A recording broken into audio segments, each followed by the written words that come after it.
Isso aqui não é entrevista, é um acerto de contas. Depois de mais de 2 décadas, eu tenho certeza que eu fui o repórter que mais pegou no pé dessa excelente convidada que está aqui. Muito prazer em te encontrar e não sei como você me cumprimenta ainda, Ana Paula Oliveira. Prazer enorme. É verdade, eu fiz na minha vida um inferno em alguns momentos. Então, Ana, direto, foi muito difícil, não para você, para nós, da antiga geração de jornalistas, de repente encontrar uma mulher bonita, competente, inteligente, trabalhando no futebol como bandeira e com, assim, como que essas mulheres estão invadindo o nosso espaço? Futebol é para homem. Para nós foi difícil.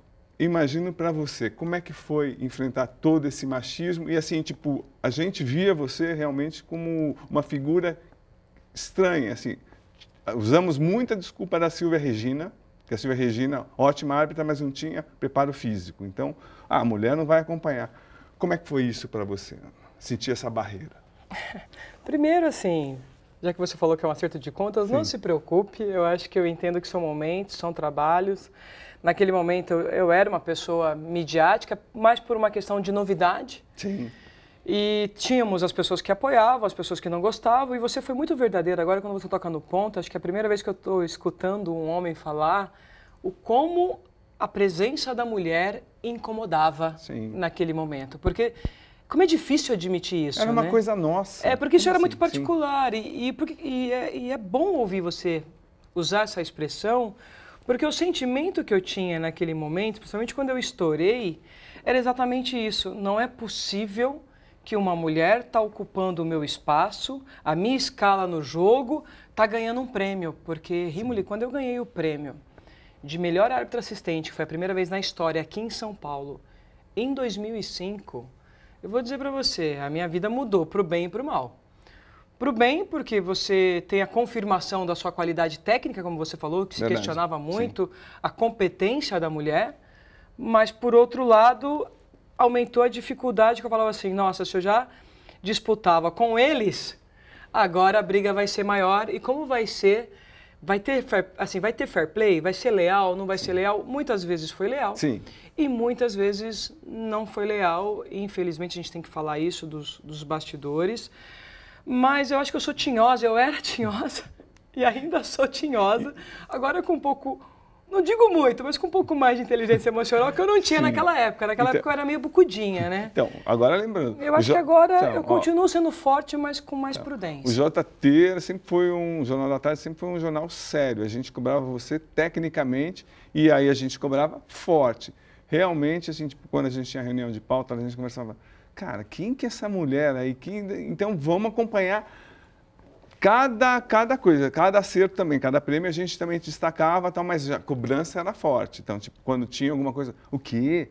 Ela vai posar para Playboy? O que ela está pensando que é? Exatamente vamos. Isso. Então, tipo, eu imagino a carga emocional, por exemplo, ninguém é preparado para isso. A gente não era preparado, imagina você. Tipo, como é que, assim, as cobranças desleais, quais foram? O que procuravam? Chegavam a atingir sua família? Como é que é isso? Eu acho que a pior, quando é direcionada a nós, e você tocou num ponto que eu tenho trabalhado muito agora, então eu vou aproveitar, assim, acho que eu fui tão... E aqui não é papel de vítima, tá? Para quem está assistindo, falar, a Ana está se vitimizando? Não.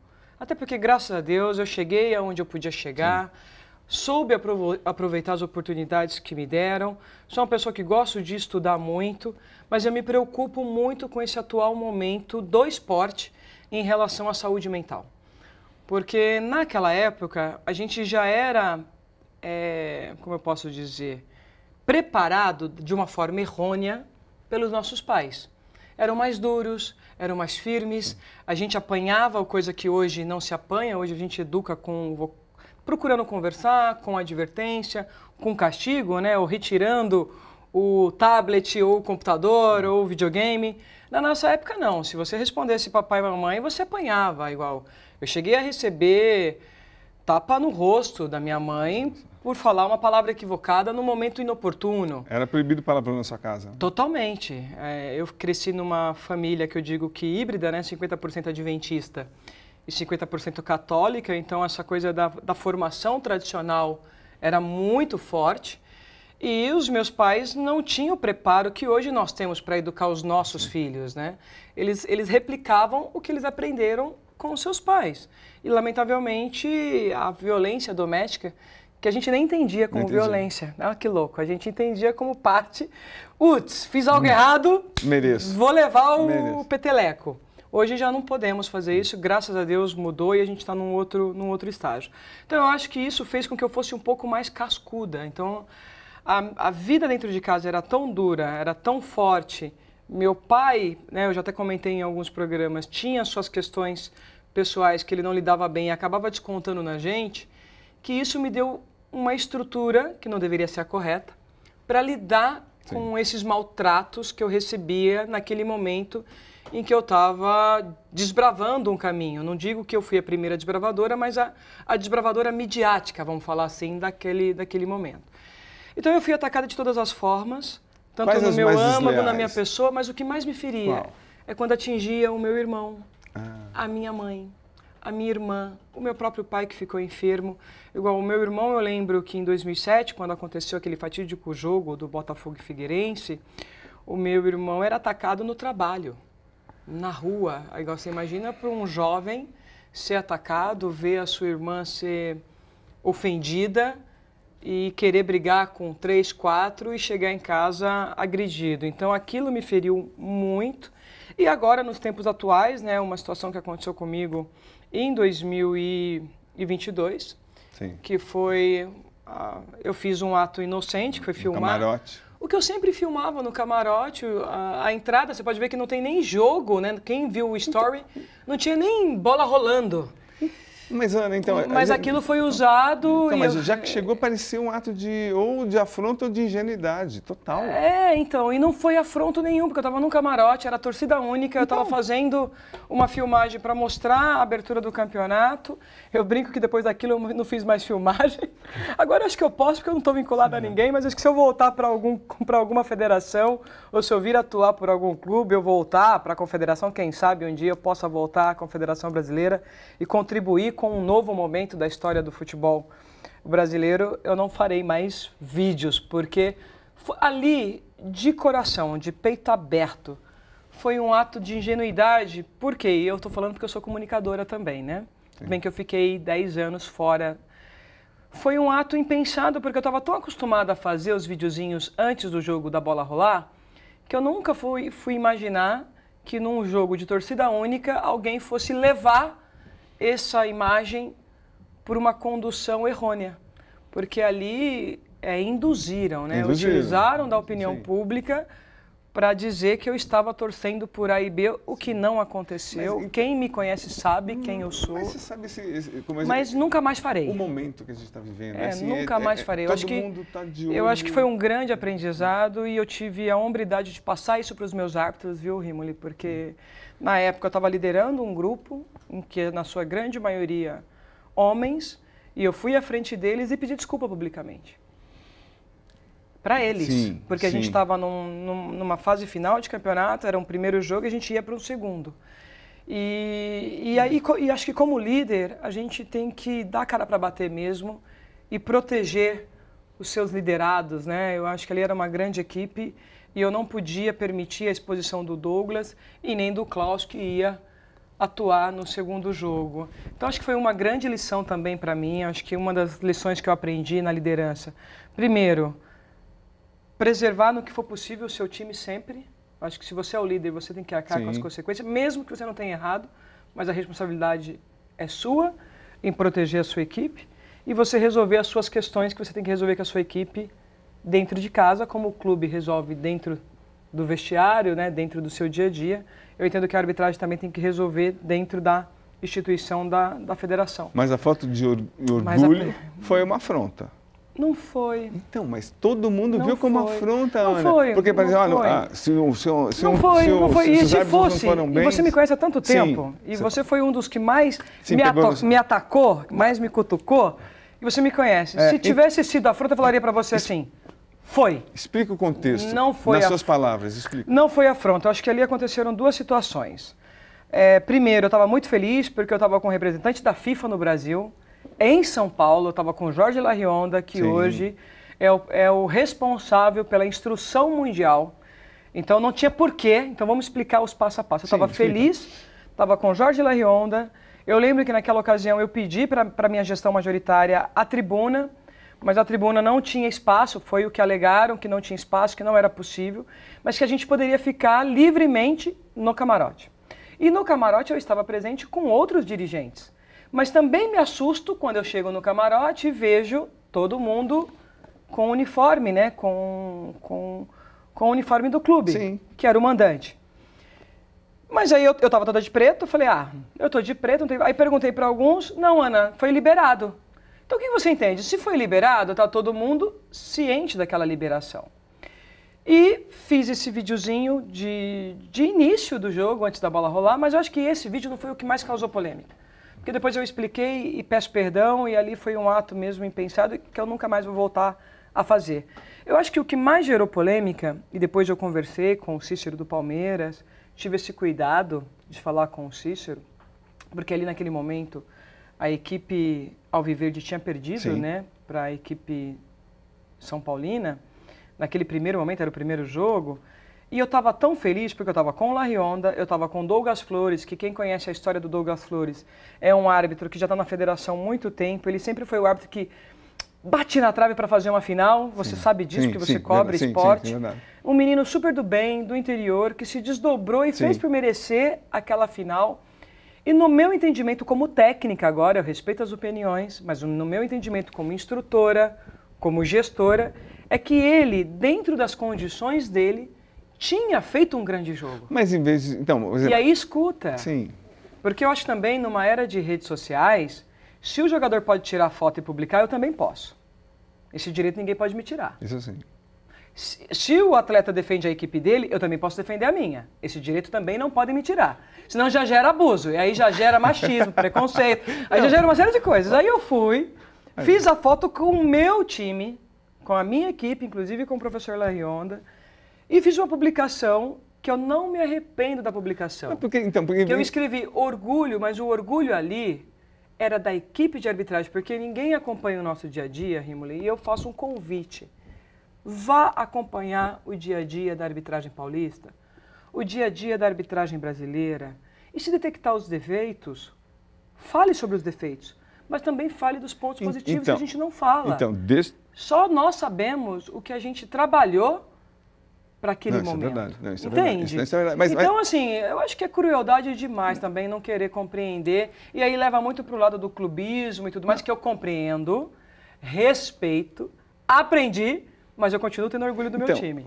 Assim, ó, essa mulher não respira. Então, eu estou tentando esperar você respirar. Eu vou pontuar as coisas com calma. Os ataques sempre foram profissionais, foram uma cobrança, nada pessoal. Então, até porque senão não estaria aqui. Exatamente, né? Nem eu. Não. Já então, foi, é passado. E deixando claro, assim, Nalda, ela está aqui. A Nalda, minha assessora, já brigou demais com ele. Mas muito. Ana, então, a gente falando, você comunicadora também, que você é jornalista, por que você não explicou, em vez de só colocar orgulho, e falar, olha, você sabia que havia muita crítica para a arbitragem dele. Então, explica, tá tudo bem, você tem orgulho. Ainda não sabia, porque... Você não sabia? Ainda não sabia, vou te explicar por quê. Porque tinha tido uma situação durante o jogo que nós tínhamos avaliado, eu e o Jorge Larrionda, em tempo real, e entendimos que a arbitragem dele tinha sido correta, a tomada de decisão, junto com o VAR. E eu não tive tempo de ver imprensa, nada, porque assim que acabou o jogo, eu desço para o vestiário. Eu só fui entender a polêmica depois. E todo mundo pensou, todo mundo, olha, viu a crítica, ela resolveu enfrentar. Agora falando que você falou da área da comunicação, se você quer ser assertivo, não escreva muito.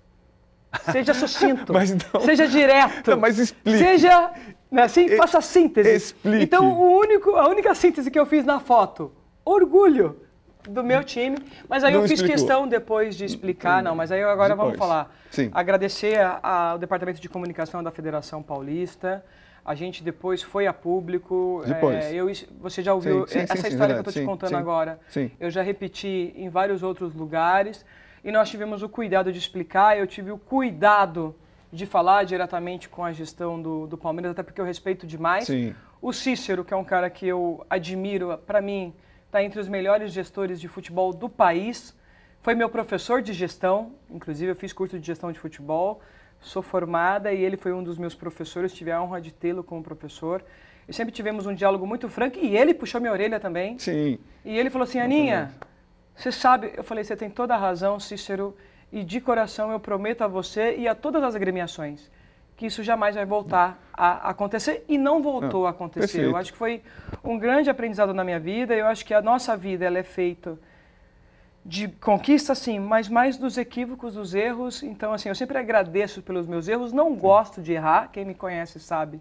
Eu trabalho excelência em alto nível, inclusive comigo, mas a gente também, nós somos fragmentos dos nossos acertos e dos nossos erros, essa construção, né? Perfeito. E ali foi um momento em que eu aprendi muito e doeu demais, porque ali já não era o meu irmão que estava sendo atacado, né?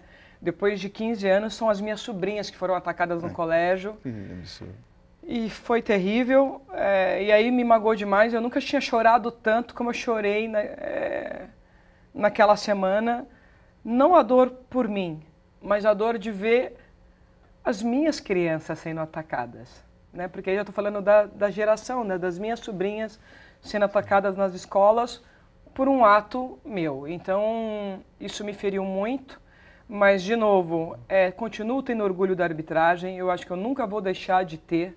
Sei que a gente está vivendo um momento muito delicado da arbitragem no Brasil. Eu tenho ainda a ânsia e o desejo de contribuir, de dar o meu melhor.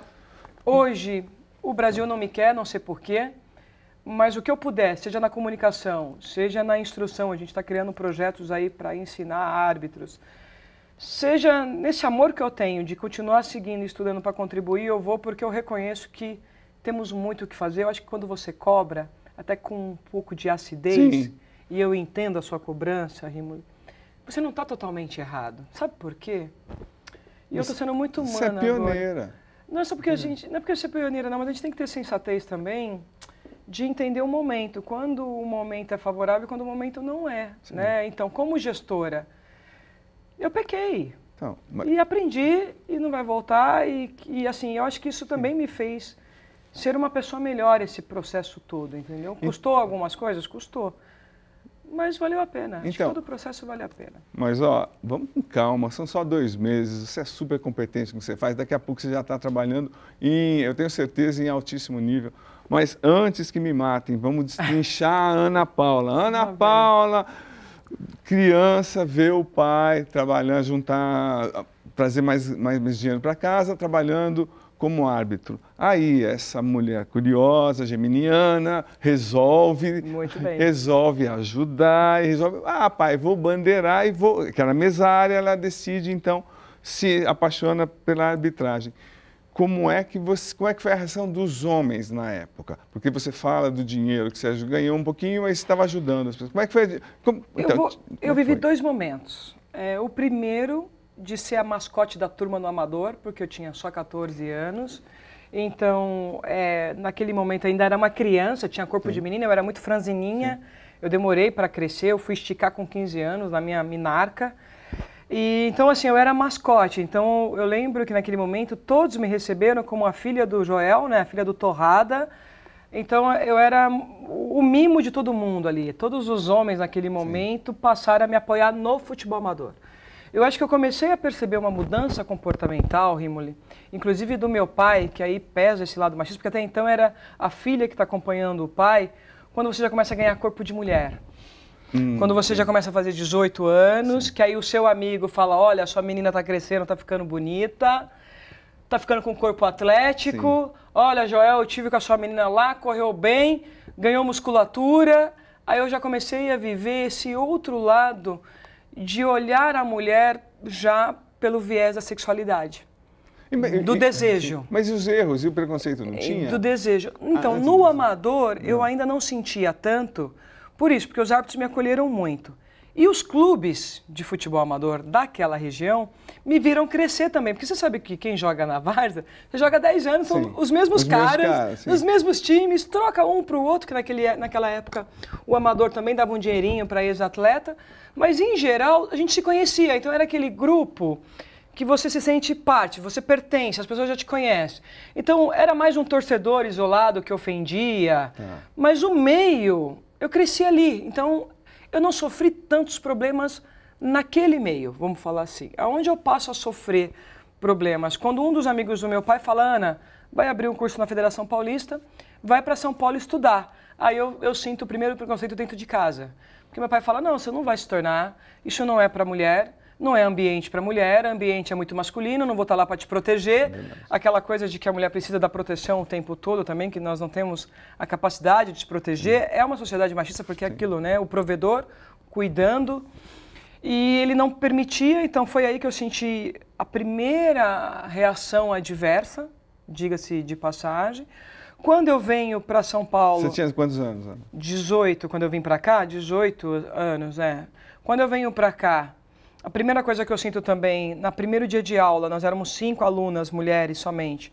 E aí eu lembro que o professor Gustavo, que Deus o tenha... Gustavo Caetano Rogério. Caetano Rogério, uma lenda, lenda, um cara extraordinário. E que ele faz uma pergunta, e eu, de novo, né, essa coisa da gente ser meio interiorano, a gente é meio purão, assim. Eu acho que eu ainda sou até hoje, por mais que eu leve pancada, essa essência não sai de mim e minha mãe pede para que eu a mantenha. Eu acho que eu tenho que manter mesmo, porque a gente tem que ofertar amor para receber amor, né?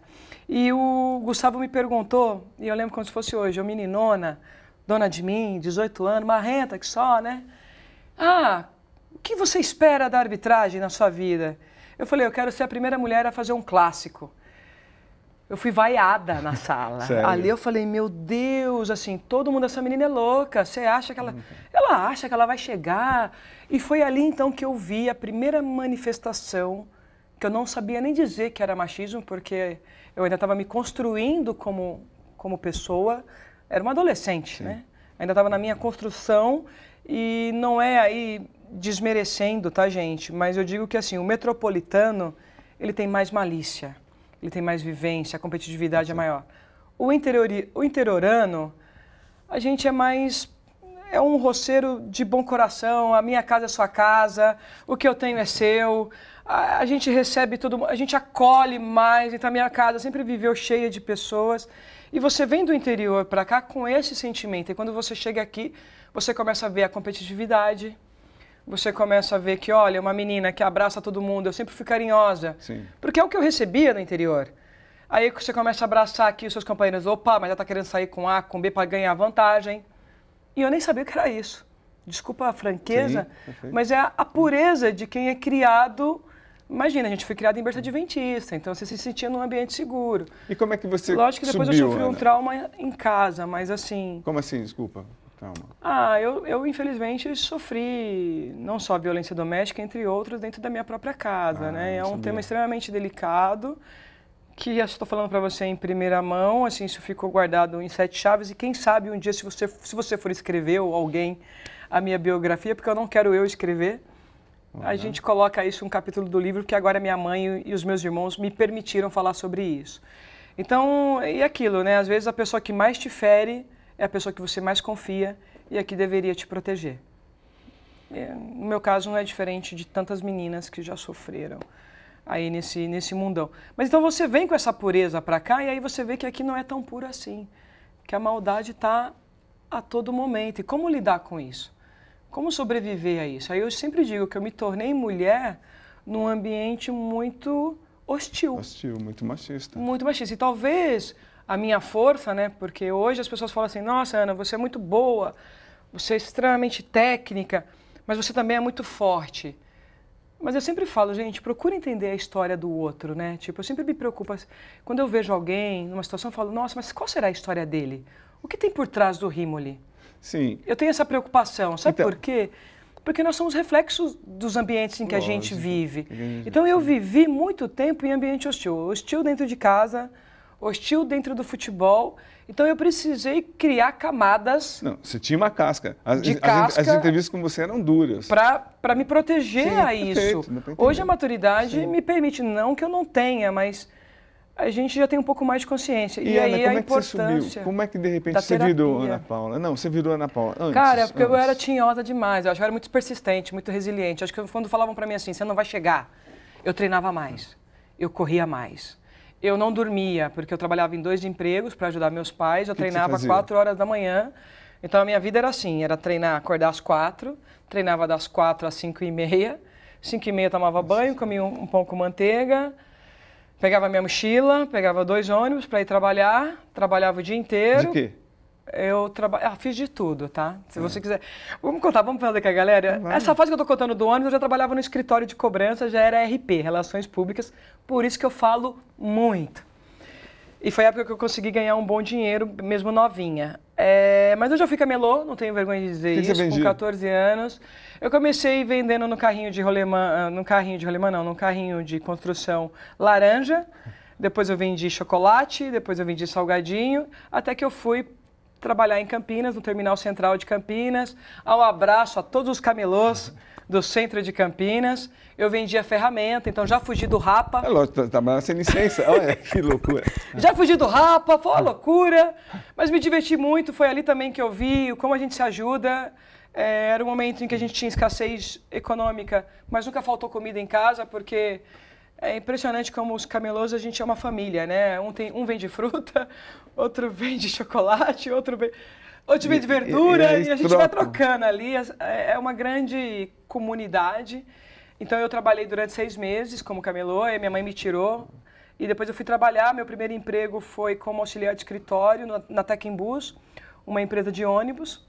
Aí ali eu tive o primeiro contato com a área administrativa, que eu estava fazendo, eu cursava técnica de administração, virei vendedora de ônibus, aí depois eu fui para a área de cobrança, trabalhei muito, a Demi Moore trabalhou num escritório de cobrança, eu também trabalhei no escritório de cobrança. Vocês têm muito em comum. Por muito tempo, e depois que eu me formei em administração, eu fui trabalhar em recursos humanos.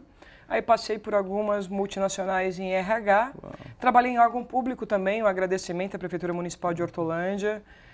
Cheguei a trabalhar durante 3 anos em gestão esportiva. E levando a arbitragem. E paralelamente à arbitragem, até que depois eu vou e me formo em comunicação, e aí vou e inicio uma jornada dentro da área da comunicação. Mas essa é um pouquinho da minha história. Eu faço tudo, cara. Dá pra acreditar quando você precisa colocar leitinho e bolachinha na boca das crianças? Você se vira nos 30? Então eu digo que eu fui mãe e pai, mais pai, né? Porque minha mãe foi uma grande mãe, muito jovem, porque eu tinha o meu irmão e a minha irmã que dependia de nós duas, porque o papai era um garotinho problema, para manter a casa. Então quando você tem alguém que depende de você, cara, a gente acha força e energia, e assim, nem tomava cafeína, tá, gente? Nossa. Eu dormia 3 horas por noite só e não precisava de cafeína, olha que louco. E ainda chegava à noite, quando a minha querida Alana foi morar com a gente, a filha da minha tia, que nasceu na casa da mamãe, eu tinha 18 anos, eu chegava a 1h da manhã, parece que a bebezinha adivinhava, sabe? A Alana, eu abria a porta, tava entrando no quarto, a bichinha acordava.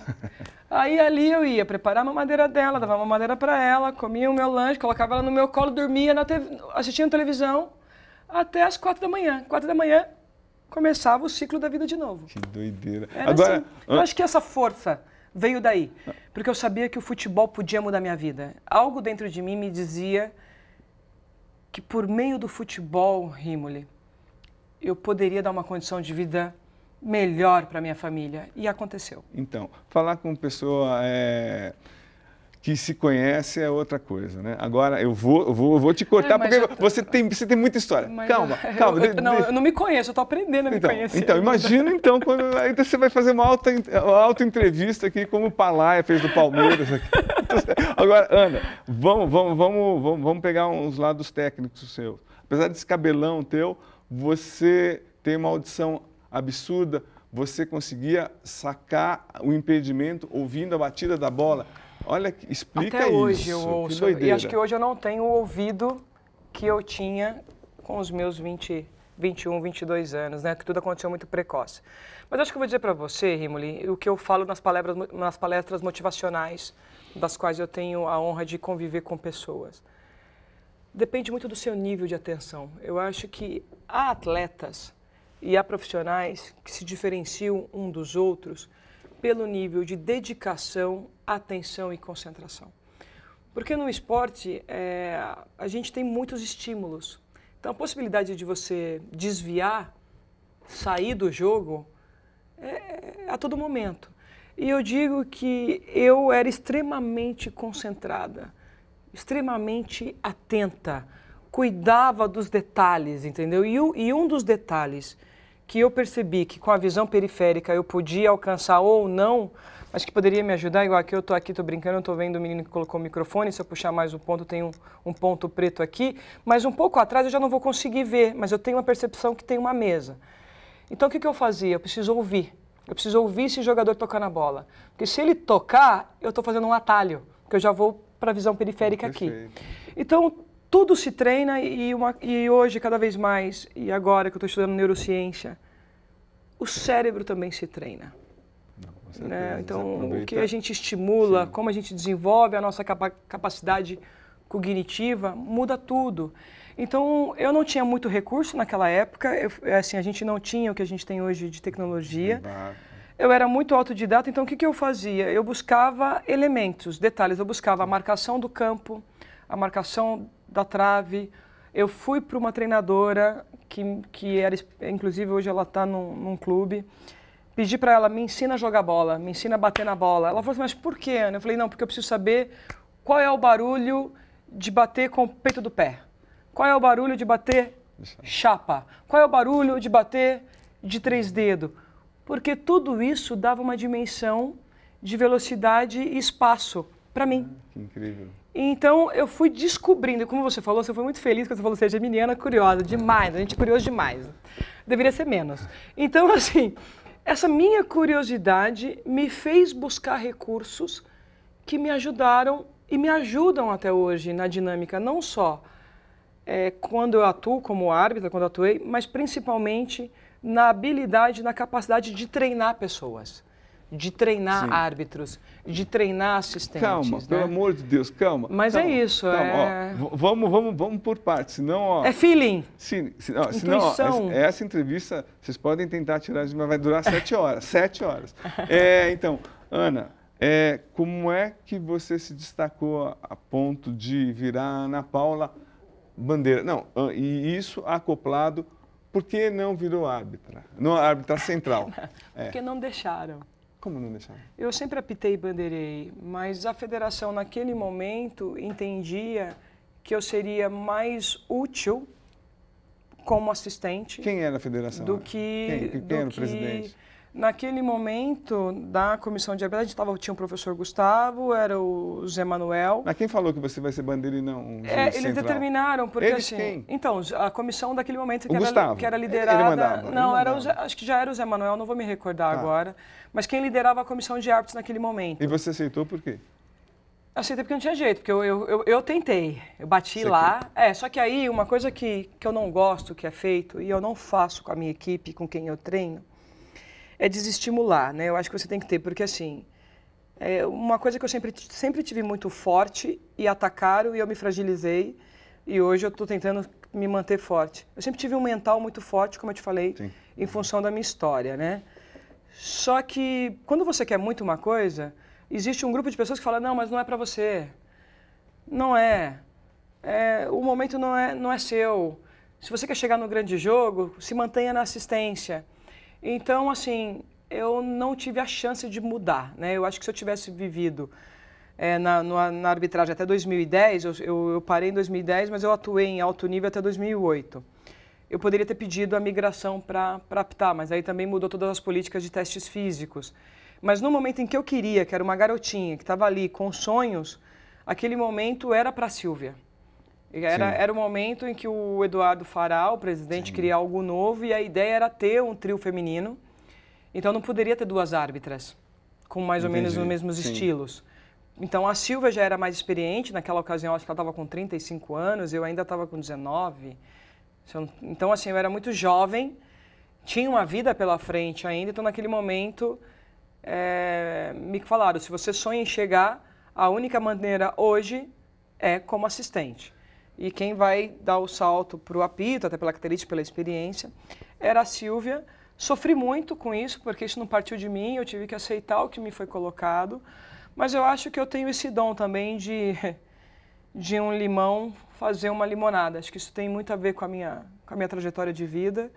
E foi o que eu fiz. De um limão eu fiz uma limonada. Ana, mas como eu não entendi ainda, a gente deu um pulo. Como é que te descobriram, por exemplo? Você está fazendo curso, aí como é que descobriram que você tinha tanto talento? Ah, não, o Gustavo bateu o olho quando ele me viu na fila da inscrição, pelo porte atlético. Ele já tinha perguntado se eu era atleta. E eu já era atleta, eu pratico esporte naquela ocasião desde os 8 anos. Aí ele falou assim, você é atleta? Eu era atleta de Kung Fu na época, eu já tinha passado pela natação, pelo atletismo, pelo handball, pelo vôlei. E estava no Kung Fu naquela ocasião. Que risco a gente correu? Não, era menina, estava no Kung Fu, era faixa laranja ainda. E aí ele falou assim, você é atleta? Eu falei assim, sou, professor, tal, tudo. Ele falou assim, mas você já atua como árbitro? Eu falei, desde os 14 anos, já tinha 4 anos de experiência. E aí quando eles me viram atuar, realmente eu tinha algo diferente. Já tinha algo, talvez, nato, né? Do lastro atlético.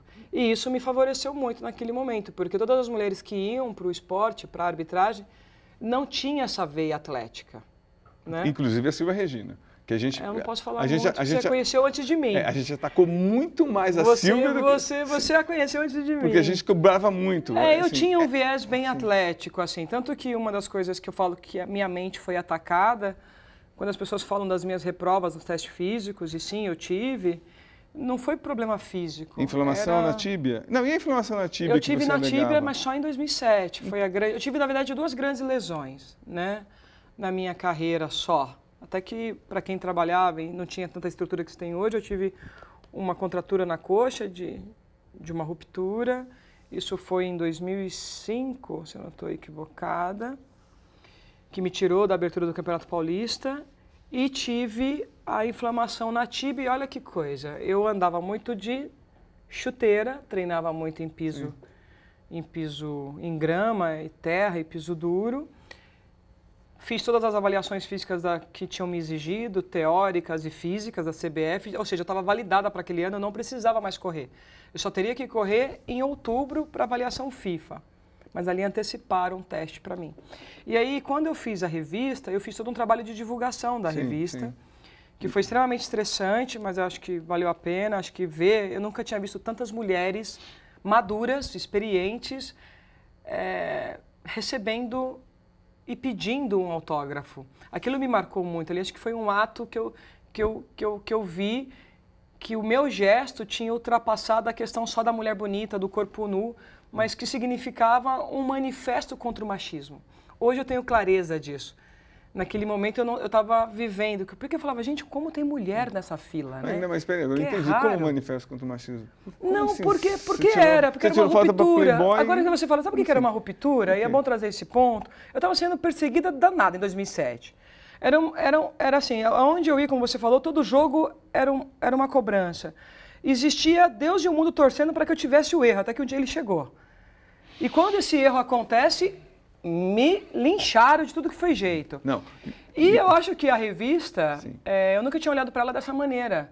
Além de ajudar a minha família, que a prioridade foi uma família, e hoje olhando para trás, foi um ato libertador também de falar assim, eu como mulher tenho o direito de fazer o que eu quero, com o meu corpo, de lutar contra um sistema, não preciso me submetê-lo, mas provocá-lo. E foi uma grande provocação. Nossa, sim, se foi. Então acho que teve tudo isso. E aí, dessa divulgação da revista, Rimoli, eu andei muito de salto, né? Eu fiz muito salto. Então houve um estresse, mas não foi isso que me lesionou. E aí, quando eu termino a divulgação da revista, que eu peço para retornar isso em agosto, então eu teria agosto, setembro, outubro, né? 3 meses para me preparar. Eu peço a reintegração para voltar para os gramados. E aí me falam assim, você só vai poder voltar para os gramados se fizer uma avaliação física. Eu falei, mas eu não preciso, eu já estou apta, porque você faz uma vez. Sim, por ano. Mas falaram, não, no seu caso, aí, de novo o sistema contra, né? Não a Ana Paula, mas contra a mulher. Eu não vejo que foi com a Ana Paula, eu acho que foi Sim. contra a mulher. É verdade. Não queremos a mulher no nosso espaço. Ela vai voltar? Não pode. E aí o sistema falou para mim assim, não, você tem que fazer a avaliação. E aí me deram 20 dias. E nesses 20 dias eu treinei de manhã, tarde e noite. O que aconteceu? Eu já estava com o estresse das viagens, então não estou aqui, estou reconhecendo o processo, mas eu estava me preparada para correr só em outubro, no meu planejamento, com a minha equipe de nutrição, com a minha equipe técnica. E anteciparam 3 meses. Eu tive 20 dias. E aí eu treinei de manhã, tarde e noite, e aí me lesionei, e aí eu tive fratura na tíbia por estresse, na tíbia direita, na tíbia esquerda. Enfim, aí eu levei os exames, quem tratou de mim foi o Dr. Roberto Nishimura, que é um querido. Até falo para ele que o dia que eu fizer um livro ou um documentário, ele vai estar, porque ele foi que me deu os laudos. E ele tem até hoje o registro de que realmente eu estava lesionado e que eu não poderia correr. Mas você sabe o que fizeram com os meus laudos? Rasgaram e me obrigaram a correr. Que você cobriu quando eu corri eu e o CNM. Ah, é verdade. Que foi aquele teste que eu corro e não faço. E não passo. E depois eu nem corri em outubro porque eu não tinha condições de correr em outubro. Eu fiz essa prova em agosto. E chorei demais. E foi ali que eu tive um desentendimento. E ali foi aonde... Você estava sob os holofotes também. Onde o ímpeto da Ana Paula também apareceu, que eu fui desrespeitosa com o dirigente. Por mais que eu tivesse razão, eu não poderia ter sido. Então, esse foi um dos outros erros que eu tive, que eu aprendi com a vida. E, assim, insubordinação nunca se deve fazer, tá, gente? Não faça, nem no calor da emoção. Porque por mais razão que você tenha, você vai perder toda essa razão quando você comete a insubordinação. Requerer, pedir, alegar, lutar pelo que você acredita, sim, devemos continuar fazendo. Mas precisamos caprichar na forma, e é o que eu tenho trabalhado a minha vida inteira para melhorar na forma. Olha só, eu vou... então, vocês não estão assistindo o filme Amnésia, não, que está indo para cima e para baixo, não. É pior que isso. A gente... mas vem danado, né? Agora, então, eu vou tentar voltar, assim, para ser um pouquinho mais tradicional. Ana, então aí você se destaca, o Gustavo gosta do seu trabalho, acha você super competente. Quem me lançou foi o Zé Manuel, foi depois do Gustavo. Então isso. tá. Então, assim, mas o Fará queria, nossa, eu também briguei muito com o Fará queria muito 7 algo bolas. Novo, sempre algo novo. Enfim, sorteio de carros, umas loucuras. Assim, que faz o campeonato direitinho. Eu nunca ganhei esse carro. Olha como eu sou azarada. Então, ganhei prêmio, não ganhei dinheiro. Nunca ganhei nada, cara. Deixa eu perguntar agora. A minha vez. Você cresce de uma maneira assim espantosa, porque mulher bonita, inteligente, competente pra caramba, e a gente via e a gente acompanhava. Aí veio, você acha que tinha assim, esse complô, todo mundo esperando o erro? Não tinha. Isso foi uma expressão. A gente queria você na Copa do Mundo, para você falar, pô, ia ser sensacional para o Brasil, para a arbitragem brasileira. Mas para chegar numa Copa do Mundo, o árbitro não chega sozinho. Deixa eu perguntar, calma. Infelizmente não. Então, calma. Quando a gente faz análise, o psicólogo não fala, então a gente fala. Então agora, você escuta.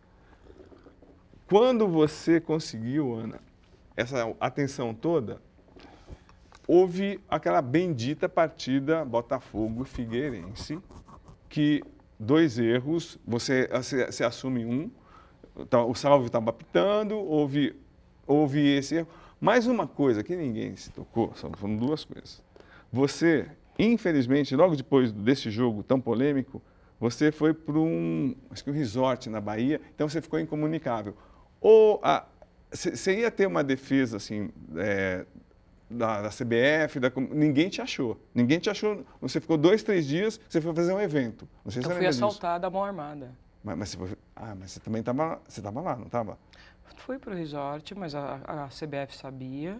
Eu conversei com a comissão no dia do jogo, viajei. Então alguém mente e lá na CBF, né? 1h da manhã, da madrugada que eu chego em Salvador, o carro que eu tô é abordado, tem boletim de ocorrência, tudo. Ué, isso foi notório.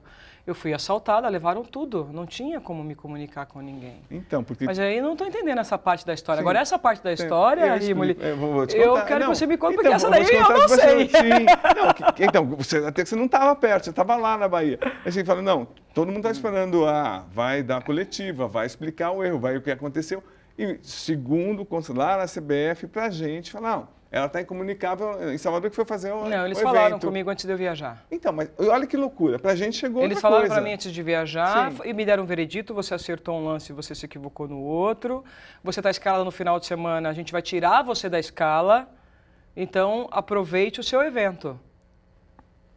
E olha que loucura. Pois é, e todo mundo esperando uma coletiva. Não, ela não dá coletiva porque Não, ela até está porque eu incomunicável. daria, eu nunca tive Então, problema. E seria o melhor dos erros. Então, contextua, Ana, Não. assim, o que aconteceu naquele jogo? O que aconteceu? Naquele jogo foram duas situações, né? Uma que, no meu entendimento, que agora a regra fala de interferir no adversário com ação ou gesto, né? Em uma situação que é a do goleiro, o goleiro vai para defender a bola, um jogador vem correndo na direção dele, as pessoas falam, mas estava por trás. Mas uma coisa é a imagem que mostra por trás, outra coisa é você ver alguém correndo Sim. na sua direção, você não consegue perceber se está atrás ou não.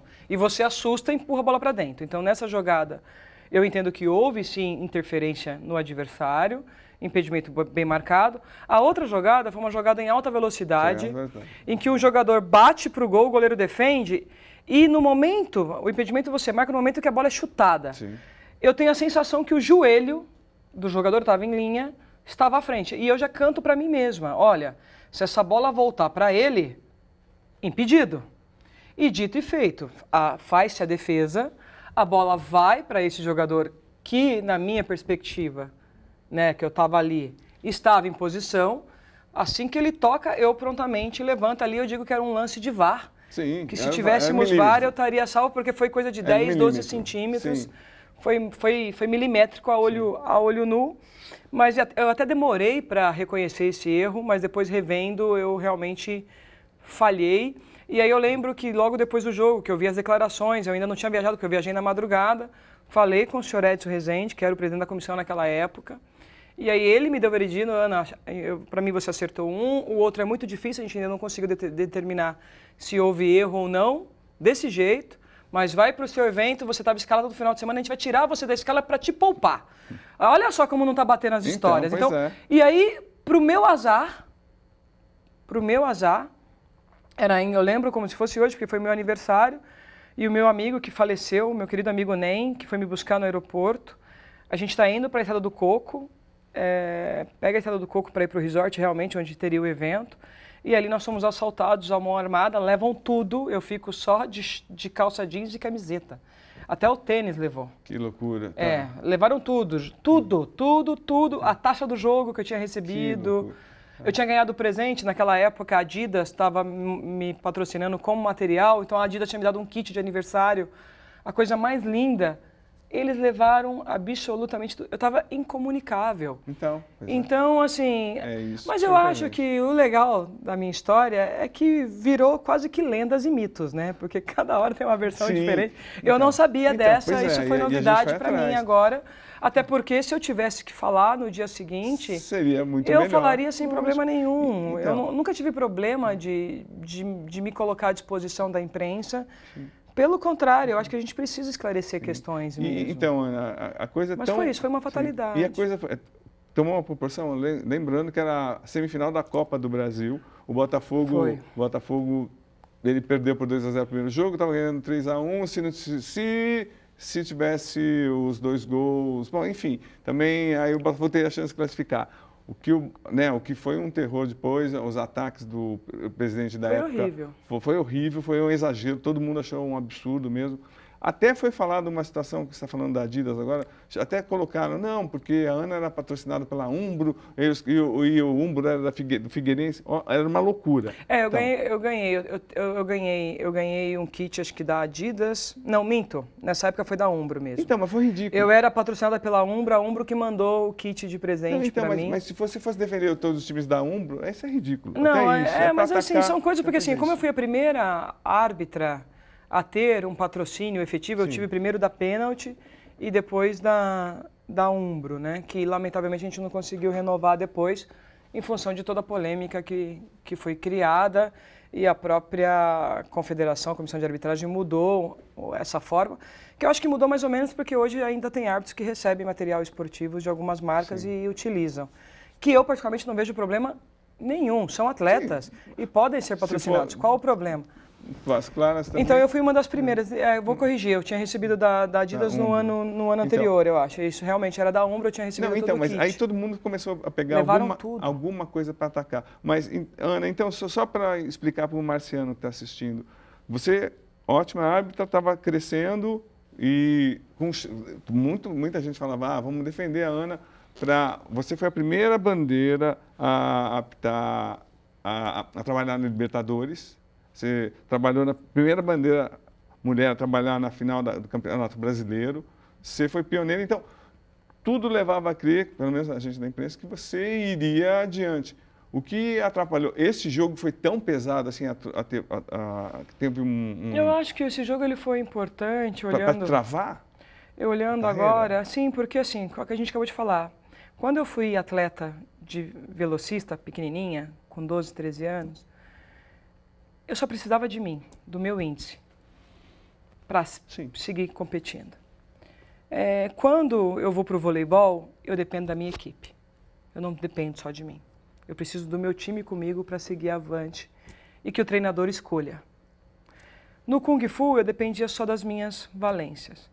O futebol, falando do árbitro de futebol, assim como o jogador, uma seleção, você é escolhido. Então não basta você ser o melhor. Não basta você se desdobrar, você precisa que a política daquele momento te queira também. E naquele caso, aquele jogo fez com que a Ana Paula deixasse de ser querida, vamos falar assim, por um grande clube. E naquele momento, os clubes eles tinham uma força junto às instituições, né? Hoje, os clubes continuam tendo, mas menos. Eu acho que a gente está mais politizado, acho que a gente está mais organizado. Eu acho que nós estamos evoluindo em questões gerenciais e administrativas dentro do mundo do futebol. Eu acho que naquela época nós éramos grandes apaixonados, amadores, ganhávamos pouco, éramos expostos em excesso e não tínhamos suporte nenhum, não tinha amparo nenhum. Então eu acho que isso pesou, sim. Você parou de ser... você caiu para a 4ª divisão. Na verdade, não cai. Eu discordo dessa coisa de cair quando a gente fala de um árbitro. Um árbitro que... Eu digo que uma vez rei, sempre rei. O que acontece igual o Cláudio? O Cláudio vai apitar um jogo da 4ª divisão, ele não cai. O que cai é o processo. Às vezes você vai ter... Foi passado pra gente que era vamos punir a Ana vai começar. Mas aí é o que foi falado. Porque, assim, estruturalmente, todo árbitro que comete um erro, ele vai ter que recomeçar de alguma maneira. Então, para você já não expor ele na primeira, você começa nas divisões inferiores, para ver como ele está emocionalmente, como ele está fisicamente, principalmente emocionalmente. Então, isso que falou, porque dependendo da pancada... Da saúde mental, como é que foi para você? Olha, foi um processo muito difícil, Rímulo. Eu lembro que, como eu tive que tomar um coquetel para correr, de corticoide e tudo mais, eu ganhei muito peso, eu fiquei inchada, eu pesava 61, fui para 76 quilos...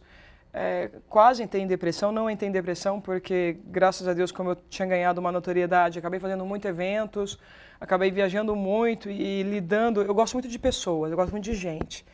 E não tem coisa mais gratificante do que você receber o carinho sincero de alguém que você não conhece, sabe? Alguém que admira você porque te viu bandeirando um jogo ou porque viu uma entrevista sua. Eu acho isso tão mágico que, assim... chega a ser indescritível. Então, eu acho que eu não caí enferma, porque todos os eventos que eu ia, tinha algumas pessoas desagradáveis? Sim, tinha, mas a maioria me acolheu. Então, esse acolhimento fez a diferença para eu voltar na 4ª divisão com muito orgulho, porque eu fiz a minha 4ª divisão a minha vida inteira. Se vocês olharem o meu currículo, até como gestora, eu ia assistir jogo, e eu acho isso faz parte de mim. Gente, eu comecei no amador, no terrão, como a gente fala, no pé vermelho. Então, nunca foi para mim depreciativo fazer um jogo do Sub-23, da segundona. Pelo contrário, árbitro que é bom, árbitro de primeira, árbitro que se considera de elite, tem que fazer todo o jogo. Não importa a divisão e tem que ser gentil e cordial com todos. Isso é o que espera-se da gente. Então, e o recomeço? E aí, o que acontece depois com a Ana?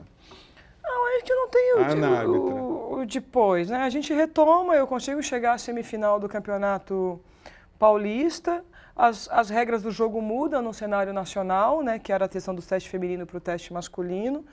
Eu sofro um pouco com esse processo. Aí a minha carreira dentro do jornalismo, da comunicação, estava crescendo, e aí eu recebo uma proposta muito boa para participar de um reality aqui, né, sim, da Record.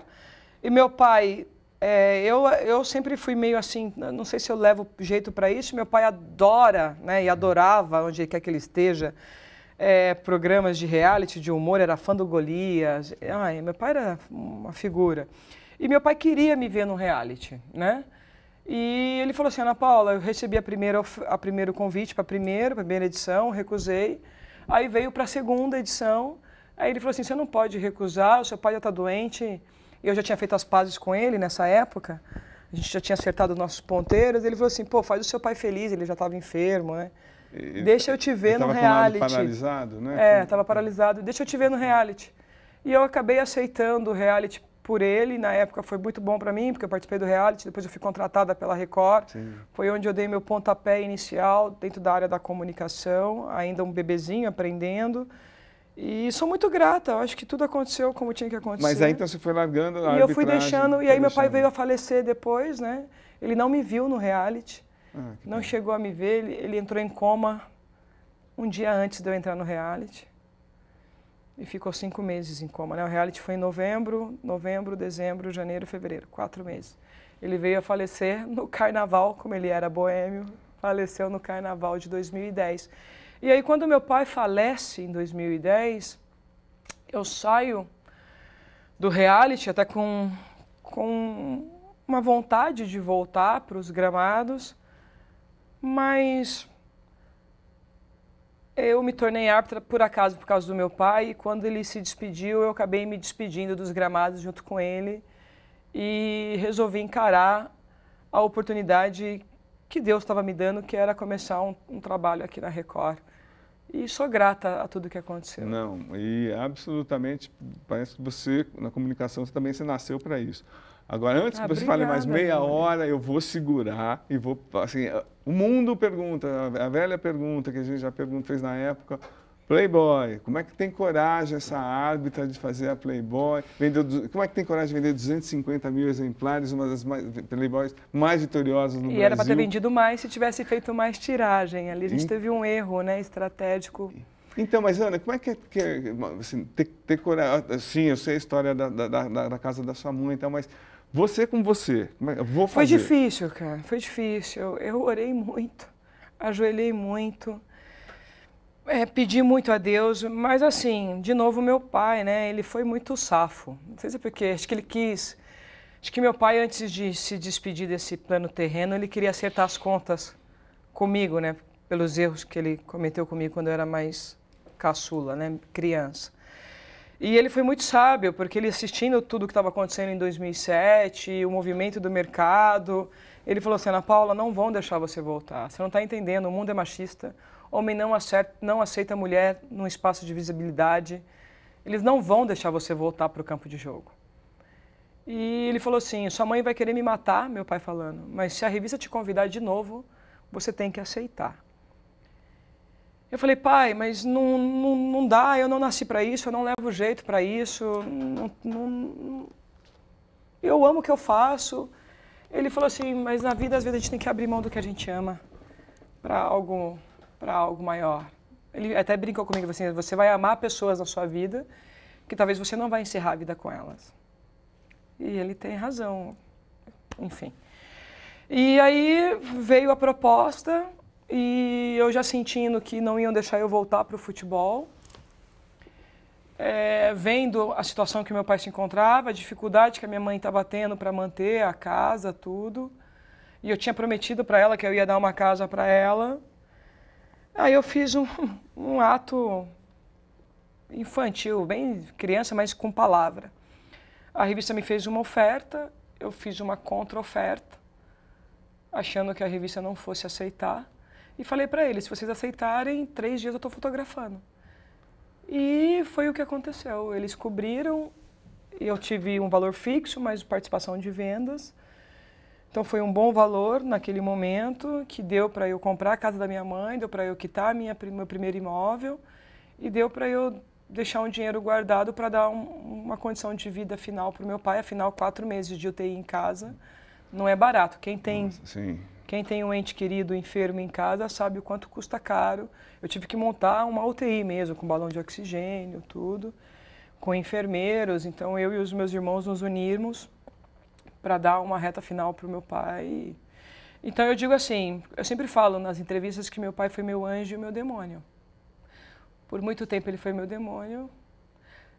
E aí a dádiva da gente perdoar, quando a gente se perdoa, ele acabou virando meu anjo. E Ana, essas fotos também... Até me emociona, assim. Porque ele mudou a minha vida, porque assim, eu tenho certeza, com a sabedoria do papai, se eu não tivesse feito a revista, da maneira com que estava aquele cenário que você acompanhou, hoje eu seria só quem foi a Ana Paula, entendeu? Ninguém ia lembrar de mim. Eu ia cair no anonimato. Porque o sistema estava caminhando para isso, entendeu? Hoje não dá mais, né? Hoje não dá para dizer que o trabalho na Federação Paulista como gestora, mais um pioneirismo, sim, não foi realizado com uma certa qualidade, né? Mas naquela época não tinha esses meios de comunicação. A comunicação não era tão polarizada, assim, ela ficava na mão de alguns.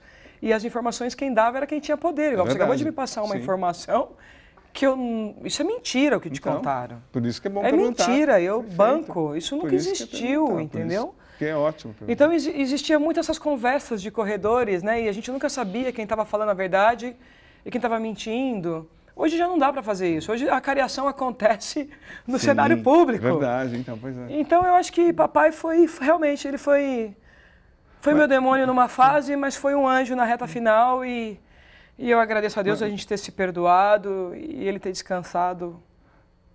Mas Ana, com dignidade. Que papel gigantesco teve seu pai em tudo? Em tudo, pro bem e pro mal.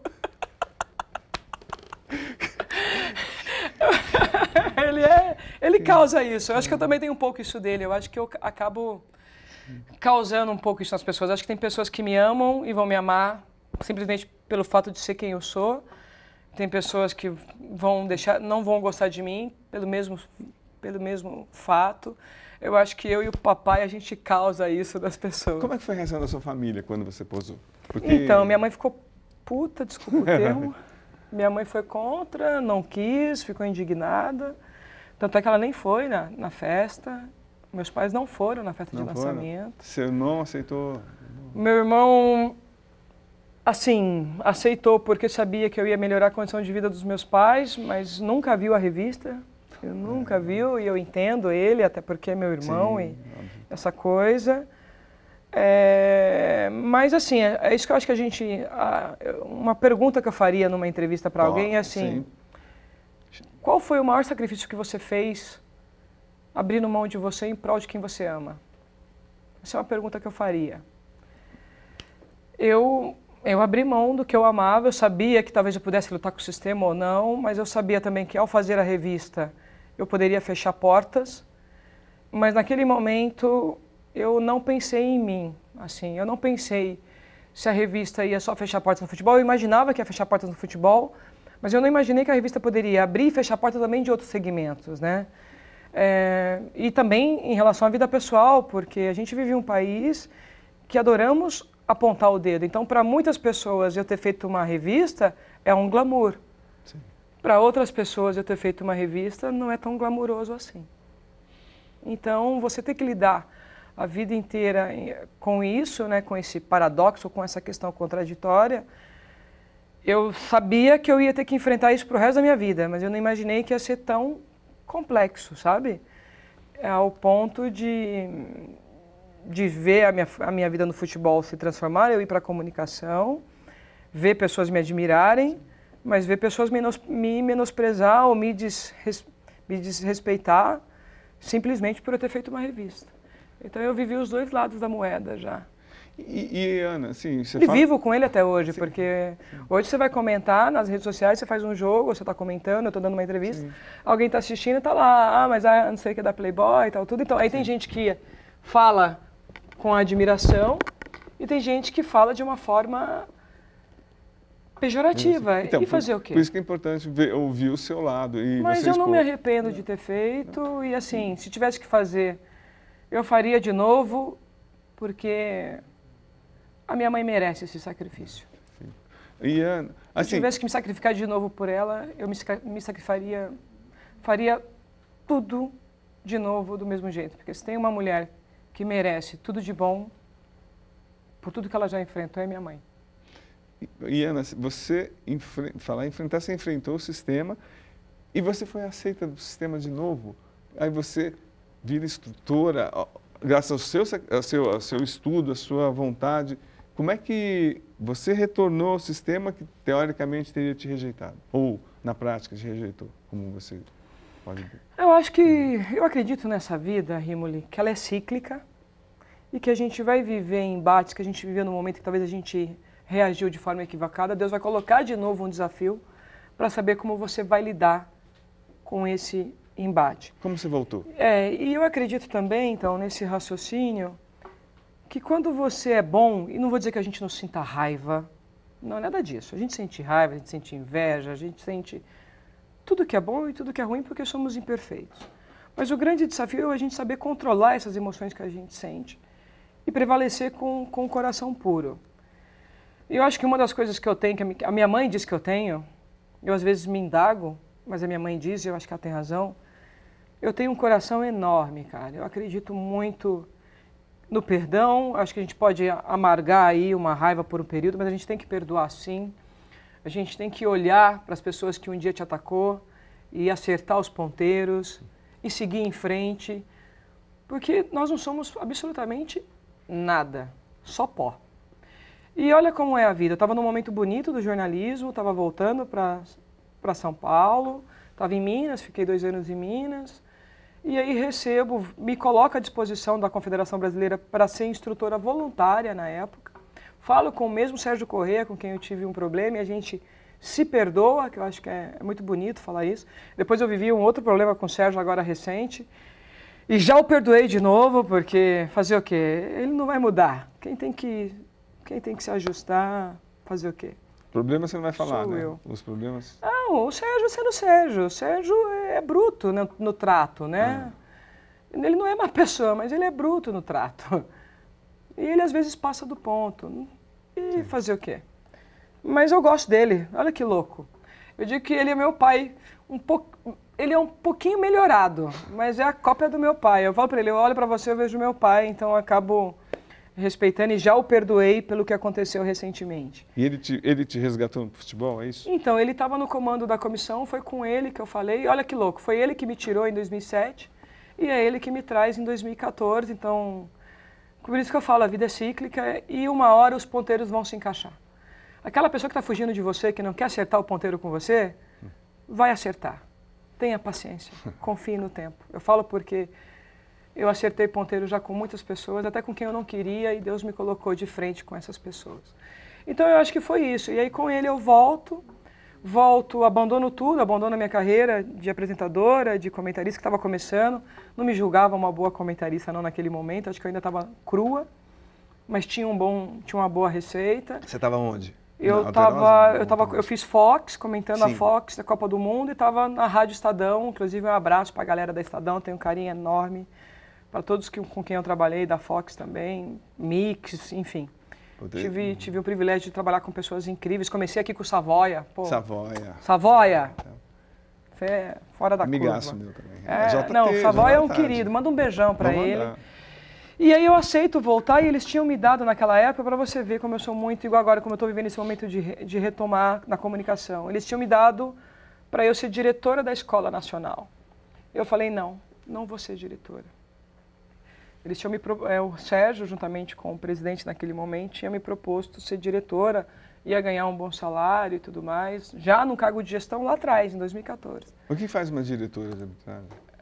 Diretora da Escola Nacional de Arbitragem. Você faz todo o programa da escola, todos os treinamentos, como são feitos os treinamentos, a divisão dos estados. Então, como eu estava como aluna, eu estava ajudando na Unicamp, tinha começado um processo de mestrado, então estava ajudando professoras na Unicamp, então já tinha essa experiência de toda a grade de programática, grade de ensino, metodologia, tudo. Então, eles estavam precisando de uma pessoa com esse viés acadêmico, que eu particularmente sigo estudando, tenho um monte de curso.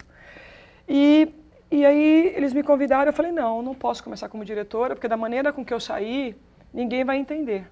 Vão achar que eu estou dormindo com alguém, né? Porque aí ela sai da...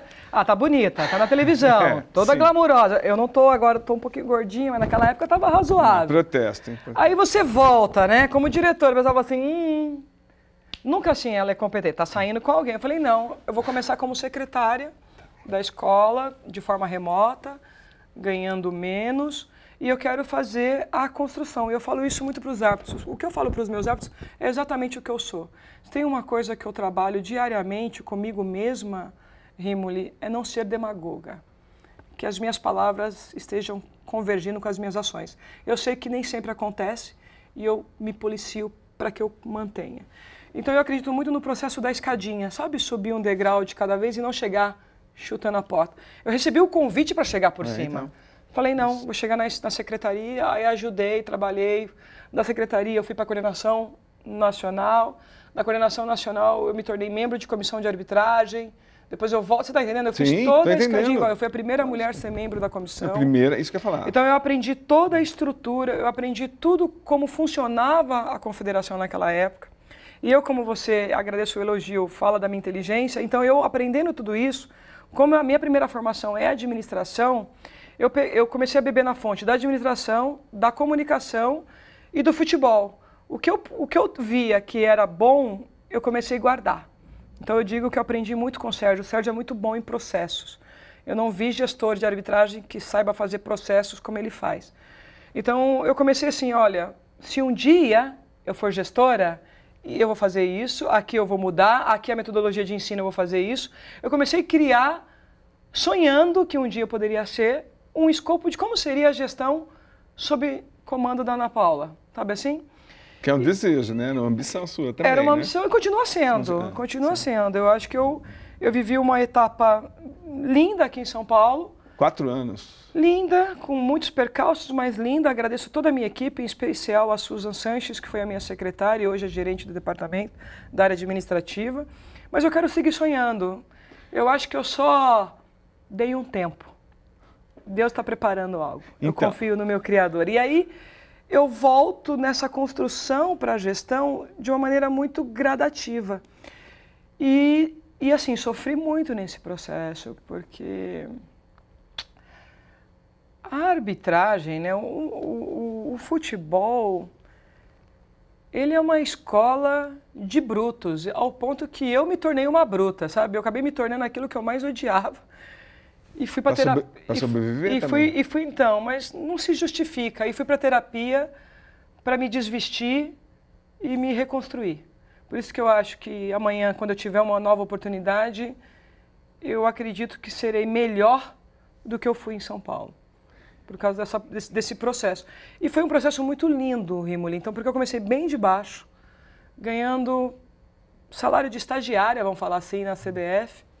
E fui galgando até que cheguei num salário digno de uma executiva e venho depois aí me torno instrutora da FIFA, instrutora da Conmebol, viajo o mundo, falo espanhol fluente, melhorei o meu inglês agora. O meu inglês ainda não é robusto como eu gostaria, mas me viro nos 30. Tudo isso graças ao futebol e a esse retorno. E como é que você veio para São Paulo? Então, aí depois que eu saí da Confederação Brasileira, eu sempre fui muito próxima do presidente Reinaldo Carneiro Bastos, né? Porque da época que eu explodi, da época que eu tinha dificuldade financeira, que eu pensei em largar a minha carreira, lá quando menina, quem foi o meu tutor foi o presidente Reinaldo Carneiro Bastos. Ele que me orientou, assim, Ana, faz faculdade de comunicação. Foi ele que me orientou, né? Ele que falou, você é diferente, faça comunicação, você vai se expressar melhor, a gente precisa de um porta-voz. E aí, depois de tudo que eu tinha vivido, eu entrei em contato com ele e falei, presidente, eu gostaria de voltar para casa. O senhor acha que existe possibilidade?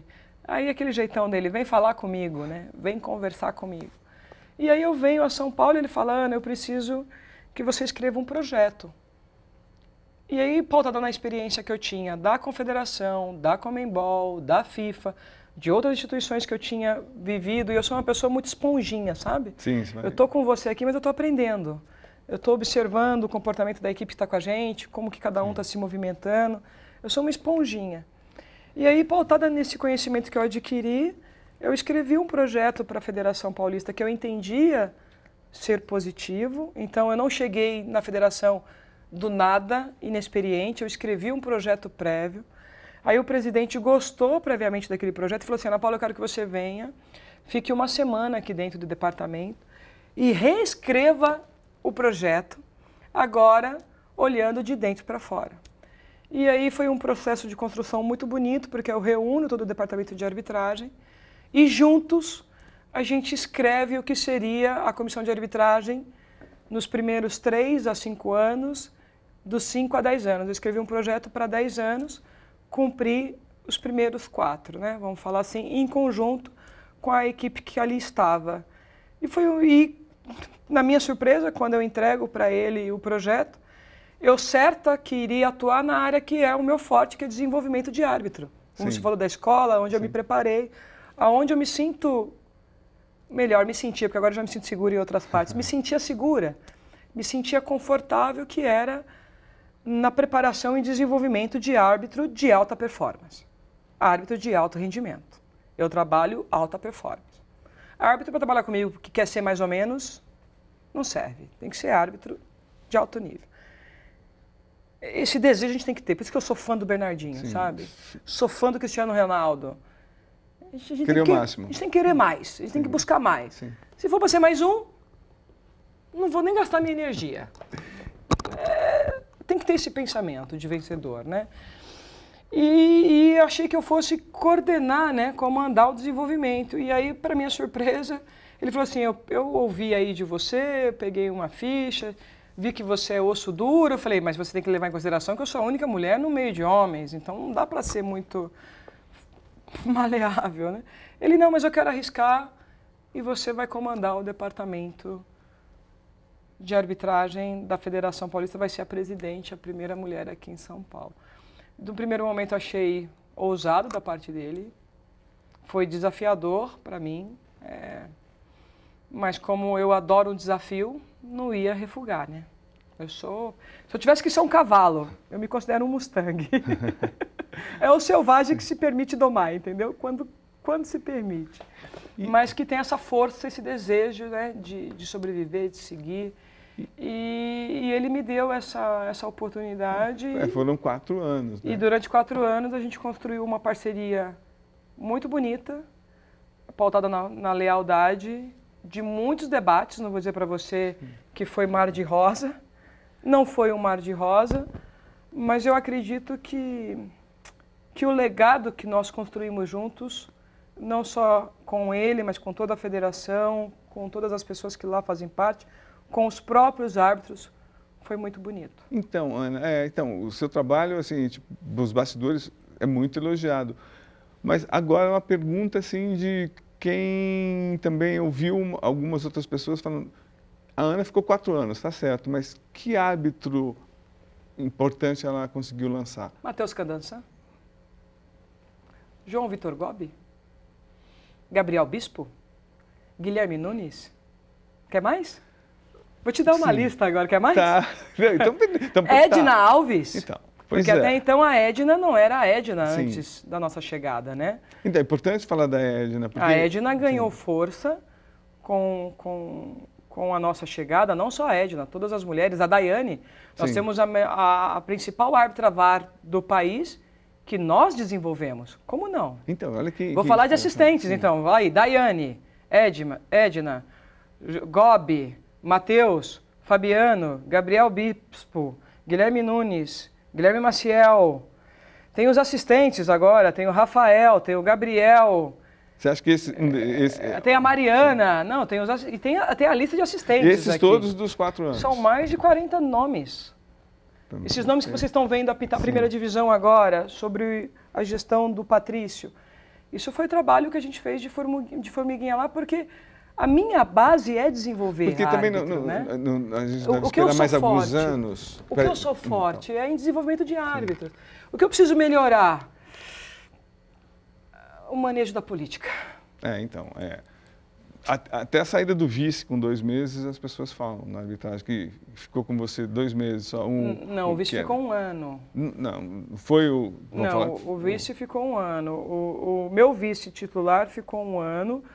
O Corona, o Ednilson Corona, eu quero que você pesquise a vida dele, porque ele saiu na gestão do Dionísio.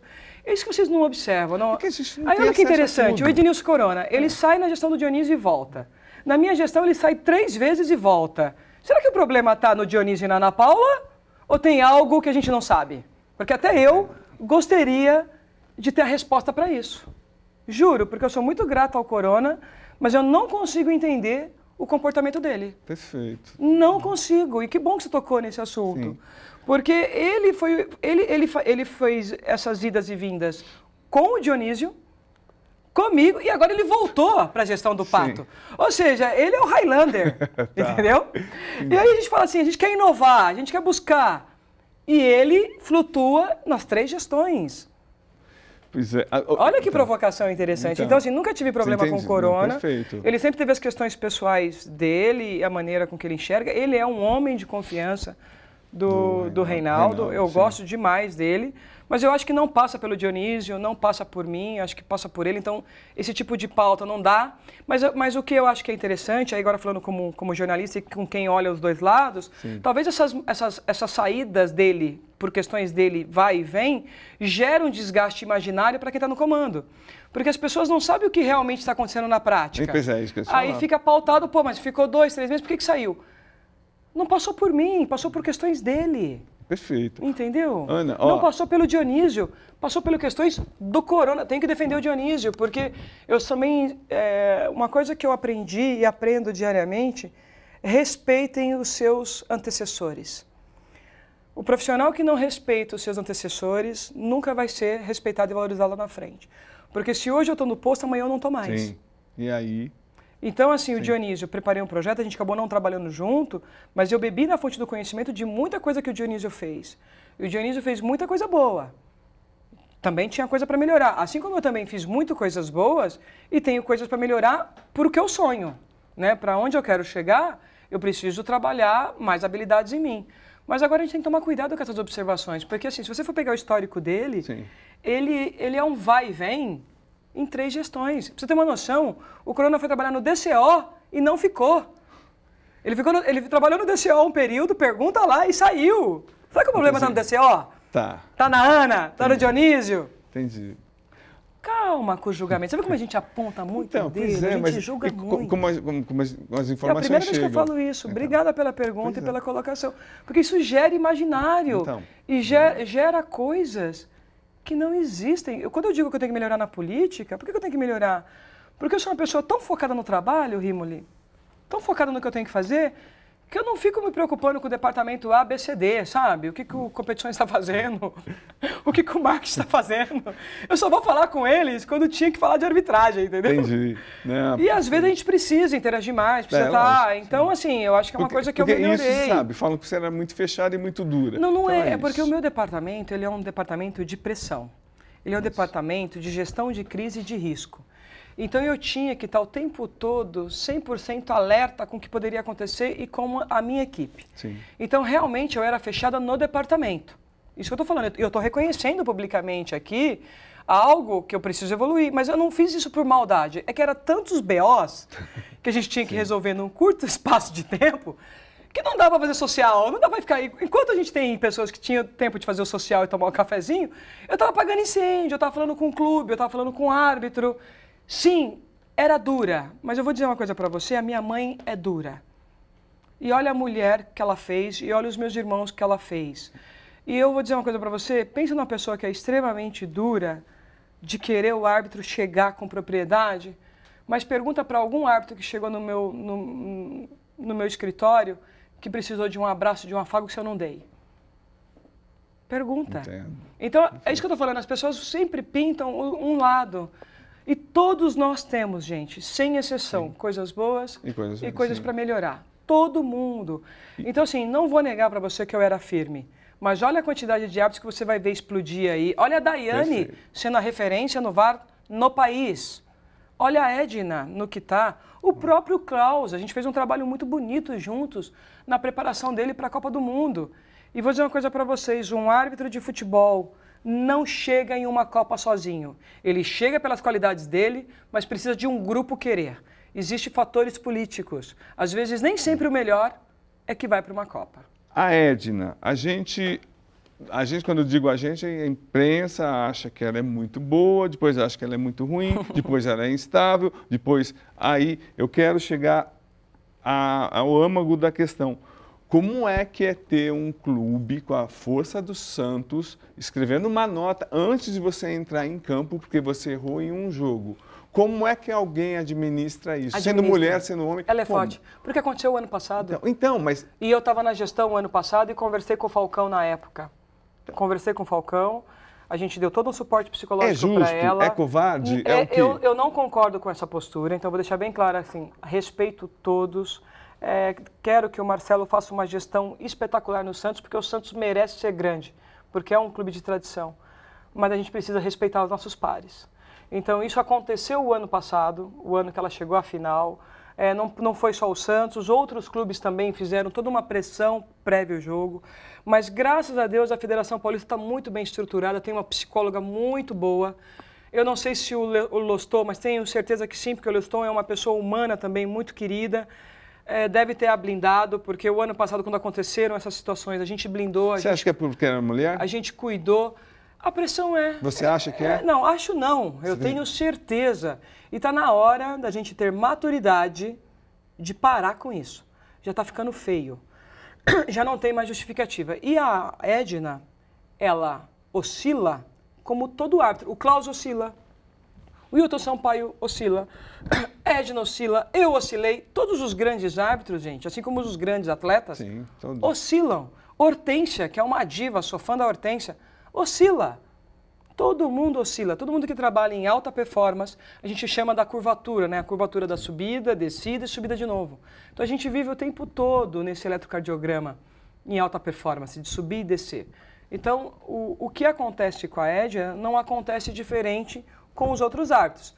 Mas o que acontece? A gente aceita alguns árbitros de uma maneira melhor do que outros. Entendeu? E você acha que o futuro da Edna é... Qual é o futuro da Edna como árbitra, na sua visão? Eu acho que a Edna praticamente já fez tudo, né? Ela fez Mundial de Clubes, ela fez 2 Copas do Mundo Feminina, ela fez 2 Olimpíadas. Eu vou torcer para a garotinha aí para a Copa Masculina agora. Só o que falta no currículo dela. Todas as outras competições, a Edna já fez tudo, já apitou final de Campeonato Paulista, já chegou nos grandes times de camisa, Flamengo, Botafogo, Vasco, né, Internacional, Grêmio. Eu acho que o que falta para ela agora, Copa do Mundo masculina, que ela não tem. A Neuza tem, a Edna não. E máfia das apostas. Você acha, como é que os juízes podem se blindar? A melhor maneira para se blindar é não jogando igual. Eu não estou mais na arbitragem, não jogo. Olha que coisa louca, né? Eu não participo de nenhuma rede, nem de brincadeira. Eu acho que esse é o primeiro ponto, você não brincar em hipótese nenhuma. Segundo ponto, estar atento, ficar atento se você vai ser assediado por alguém ou não. Uma vez que você é assediado, já denunciar imediatamente. Eu acho que esse é o primeiro ponto, a denúncia de prontidão. Porque, vou dizer por mim, né, que essa questão das apostas já não vem de agora, né, Rímulo? Já vem de muito tempo. Sim. Eu nunca fui assediado. Eu tenho um ditado no interior que a gente fala que as pessoas sabem quem é quem. Então, mas você... As pessoas procuram quem está aberto. Mas você ouviu... É não se abrir, é não se permitir para isso, entendeu? Como eu estudei você, vi vários podcasts que você deu, você falou que um árbitro, você soube que ele foi assediado, num jogo que você estava trabalhando como bandeira. Então, eu toco nisso porque o Salvio veio aqui e ele falou que os árbitros são absolutamente desprotegidos. Absolutamente desprotegidos. Então, esse acesso de dirigente de um clube pode chegar. Então, como é que o sistema... Mas eu queria entender desprotegido em que ponto? Desprotegido que, por exemplo... Fica exposto, é isso que eu não, então, não, eu sou um dirigente de futebol, eu quero oferecer dinheiro para você ajudar meu clube. Não tem como você meter a boca e... Agora, então... Rimoli, eu vou ser muito sucinta agora e acho que quem está em casa vai concordar comigo no sentido da educação. Integridade, honestidade, dignidade é berço. Não existe pessoa desprotegida em relação a esses temas. Ou você tem, ou você não tem. Ah, eu sei que existe o folclore que todo mundo tem um preço. Será? Tenho dúvida. Nem todo mundo tem preço. Então, mas quando você viu esse árbitro recebendo essa proposta? Eu vi, mas o árbitro se permitiu. Não. Eu falei, não, pega de volta, porque se for, eu vou denunciar. Então. E eu iria denunciar sério. Então, assim, eu não me corrompi e protegi. Paguei um preço depois, porque esse cara depois foi comigo num jogo, que gerou polêmica, enfim. E eu saí da arbitragem e ele ainda continuou. E eu lembro que uma vez eu escutei um absurdo, que o futebol é feito de joio e de trigo. Não concordo. Eu vou querer ser o trigo sempre. Sempre. Sim. E vou pagar o preço que eu tiver que pagar. Eu vou sempre ser o trigo. Mas você que é jornalista também, se coloca no meu lugar. Você está ouvindo que então, um árbitro... mas isso foi, a gente está falando 2000, 99, então, foi 2000. um Campeonato Paulista, ele era de um time pequeno. Eu sim, mas olha como o acesso então, mas hoje, o segredo hoje é a educação, porque até o jogador está exposto. Sim. É massagista, sim. Médico. Então, se a gente for falar de desprotegido, o sistema não protege ninguém. O que protege é a sua conduta. A sua conduta ética, a sua conduta moral. Então, o que a gente tem que fazer como gestores? Educar, é orientar. E, se acontecer com um árbitro, ele está expulso, ele não volta mais a ser árbitro. Ele vai como você falou que o Edilson pagou, perdeu a família, perdeu tudo. A sociedade o puniu. E detalhe, nem foi provado depois, né? Ele foi inocentado. A sociedade o puniu. Então, assim, uma vez que um árbitro... a denúncia e se comprova a denúncia, é expulsão, não tem que se negociar, tem que ser duro.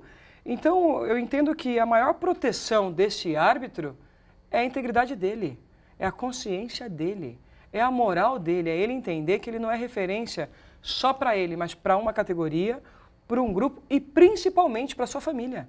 Eu sou exemplo para minha família. Então, eu acho que esse é o ponto, é educação.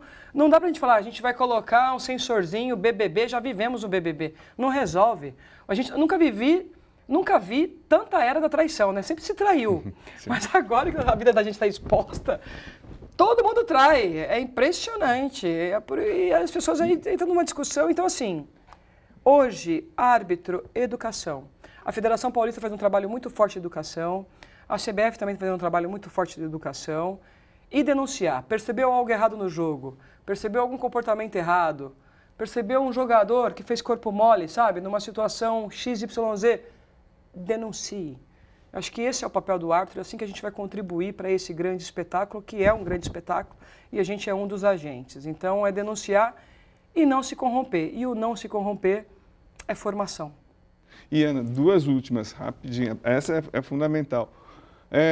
Até quando a gente vai sonhar com um sindicato ou os árbitros se unindo e trabalhando de uma maneira absolutamente independente de CBF, independente da federação, e esse sindicato escolhe os melhores, ou a gente vai ficar sempre na dependência? Olha, vai dar lá, o departamento de árbitros da CBF, a gente fala errado, mas está sobre o domínio, o guarda-chuva, né, da CBF. O que você pode dizer sobre isso? A gente está sendo utópico? Não seria a solução? Não, eu não vou dizer para você que é utópico, porque eu fiz uma gestão tão limpa e transparente em São Paulo que muitos diziam que era utópica. Sofri muito, briguei muito, debati muito, mas saí da federação com a consciência tranquila que fiz um trabalho íntegro. Sim. Falando de sindicato, a gente já teve sindicatos fortes aqui em São Paulo, né? Eu acho que nós precisamos que o árbitro entenda que ele tem essa força e que ele não precisa ficar à mercê de uma grande gestão, porque o problema está em você ser mercê. Você tem os campeonatos, a gente tem que entender que os campeonatos precisam dos árbitros. Então, mas se eu tiver, você não vai precisar dos melhores. Mas se eu tiver, você não vai ganhar a cota. Então, aí eu preciso, isso que eu estou falando, eu preciso criar um sindicato que seja forte, que seja responsável, que seja idôneo e que tenha essa força de indagar, de questionar, de lutar por melhores condições, mas que você não fique entrelaçado, porque O ruim de estar entrelaçado, e aí eu concordo com você, que quando a gente pensa diferente, ou quando a gente não concorda, você fica submetido ao sistema e ao invés de você seguir, você sai. Te tiram.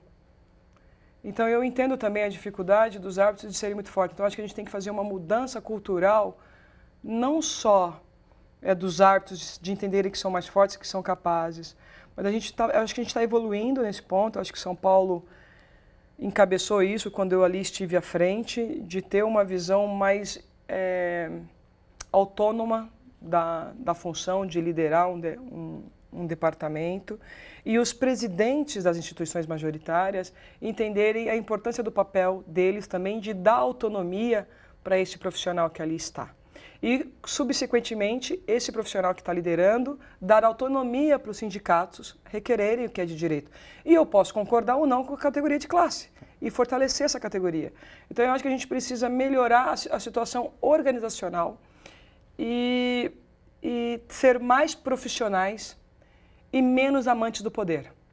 Porque quando a gente ama demais o poder, a gente acaba eliminando quem nos questiona. E, às vezes, quem nos questiona está contribuindo para o nosso crescimento e não para o contrário. Está melhorando o entretenimento, está ajudando nos grandes embates, está ajudando nas grandes discussões e está melhorando as condições de todos. Porque nós somos um país do futebol, somos apaixonados pela bola e eu acho que não existe coisa mais mágica do que você ir para o campo de jogo, ver um clássico bem jogado, com 4, 5 gols e com uma arbitragem bem executada. Mas para isso nós também temos que amadurecer como gestores e desapegar um pouco do poder e entender o papel que a gente tem com a sociedade e com as pessoas com quem a gente lida. Acho que a gente ainda está numa fase somos adolescentes, de crescimento. Adolescente é muito apegado, né, a poder, a vaidade. Eu acho que a gente está numa fase, acho que já foi pior. Vou te dizer que no passado foi pior. Acho que já avançamos muito. E eu acredito que a gente pode avançar muito mais. Eu acredito muito na nova geração de gestores que estão chegando. Eu me sinto parte desses novos gestores. Você vê hoje à frente de clubes os novos treinadores, já chega com mais diálogo, chega com mais respeitabilidade. Eu acho que é esse o caminho. E é isso que a gente espera do futebol brasileiro, né? É uma boa gestão, é uma linha limpa em que todos podem requerer seus direitos sem se sentir ameaçados de perder os seus espaços. E, Ana, para fechar a última pergunta aqui, já estão tentando me matar aqui. A gente ficou 3 horas, então, hein? Mas vamos cortar tudo que eu falei. Não, aqui. Nada. A última pergunta aqui, Ana, sério. Qual que é o preço que você pagou por ser pioneira, por ter essa coragem, em termos de enfrentar... Porque sobrou para todo mundo, sobrou para a família, sobrou para amigo, sobrou para você, sobrou para amores, sobrou para tudo. Você é essa pessoa que, sim, sou a pioneira. Você abriu campo para muita gente. Qual o preço que você pagou? Que só você sabe. Olha, eu vou olhar pela perspectiva positiva da vida, né? Eu sou uma otimista nata. Paguei preços dolorosos, sim. Agora, o último preço que eu paguei foi o término do meu casamento. Mas eu acredito que, assim, ser pioneiro te dá a oportunidade de crescer como profissional, como ser humano, porque você sabe o preço e o quanto custa desbravar. E nessa linha, somos exemplos e referências para muitos. Então, ao invés da gente achar que é doído, que é prejuízo, não, é enriquecedor, é grandioso. E agora que eu estou avançando na maturidade, me dá a tranquilidade e a sabedoria de perceber que as pessoas que estão ao meu lado agora é porque realmente querem estar ao meu lado e compreendem quem eu sou e quem eu estou me construindo. E, gente, quem é pioneiro vai errar. É o preço de ser pioneiro.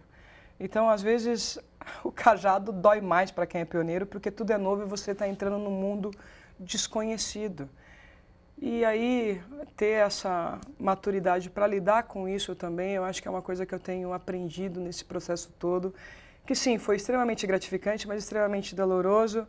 Mas como diz a música do Bel, né, vamos falar aí já que a gente acabou de sair do carnaval e o ano está começando agora, valeu, né? Diga que valeu. Eu acho que valeu cada derrota, cada aprendizado, cada perda no caminho, porque cada jovem que hoje eu vejo apitar, cada mulher que eu vejo no campo de jogo comandar uma partida, a cada menina que sonha em ser gestora, eu posso, quando eu estiver lá com os meus 80 anos, olhar para trás e falar assim, lá atrás, eu contribuí um pouquinho para esse caminho tão bonito de mulheres espetaculares e de jovens extraordinários, porque a gente plantou alguma coisa ali.